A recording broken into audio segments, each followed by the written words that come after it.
Assalamualaikum warahmatullahi wabarakatuh.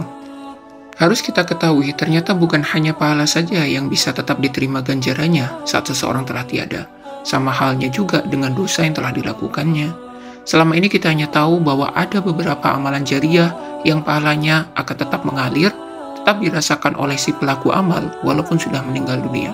Namun ternyata itu pun akan berefek sama dengan pelaku kemaksiatan atau dosa. Ada dua dosa yang terus mengikuti kita walau kita sudah meninggal dunia. Yang pertama, orang yang menjadi pelopor kemaksiatan. Pelopor di sini adalah orang yang mengawali segala sesuatu. Ia tidak menyuruh orang lain agar mengikuti perbuatannya, namun secara tidak langsung perbuatannya itu telah menginspirasi orang lain untuk berbuat hal yang serupa. Berarti orang yang mengikuti tergerak secara sukarela tanpa paksaan sedikit pun.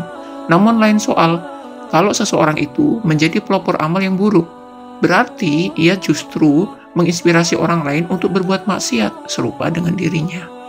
Maka Nabi SAW bersabda dalam sebuah hadis yang diriwayatkan oleh Imam Muslim dari sahabat Jabir bin Abdullah, siapa yang mempelopori satu kebiasaan buruk dalam Islam, maka dia mendapat dosa keburukan itu.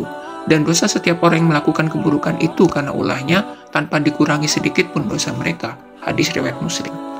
Maka demikian pula dengan putra Nabi Adam yang bernama Qabil. Orang yang mengikuti berbuat dosa serupa bukan berarti tidak mendapatkan ganjaran dosa pengikutnya. Ia tetap mendapatkan ganjaran dari dosa akibat perbuatannya. Namun si pelopor ini juga akan memikul dosa keburukan yang diperbuat oleh pengikutnya. Jika pengikut maksiat itu bukan hanya seorang, maka semakin berlipat-lipatlah dosa yang diterima oleh pelopor ini. Dosa yang membuatnya dilemparkan keras ke dalam neraka, ke dalam api yang menyala-nyala. Na'udzubillahi min dzalik. Kedua, orang yang mengajak atau memaksa orang lain berbuat salah. Kategori kedua ini berbeda halnya dengan pelopor. Kategori kedua ini, selain dirinya berbuat maksiat, ia pun menyeru orang lain untuk berbuat hal serupa. Ajakannya bisa berupa seruan motivasi maupun berupa paksaan. Orang yang demikian adalah orang yang sesat dan menyesatkan. Allah Subhanahu wa Ta'ala berfirman, mereka akan memikul dosa-dosanya dengan penuh pada hari kiamat.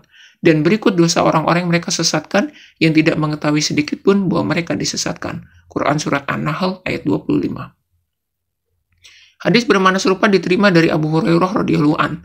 Rasulullah Shallallahu alaihi wasallam bersabda, siapa yang mengajak pada kesesatan, dia mendapatkan dosa seperti dosa orang yang mengikutinya, tidak dikurangi sedikit pun. Hadis riwayat Ahmad dan Muslim. Tapi jika kesesatan tersebut berupa ajakan untuk berbuat syirik yang dibungkus dengan dalih ibadah, biasanya banyak orang tergelincir ke dalamnya. Seperti penggalan ayat di atas. Mereka tidak mengetahui sedikit pun bahwa mereka tengah disesatkan.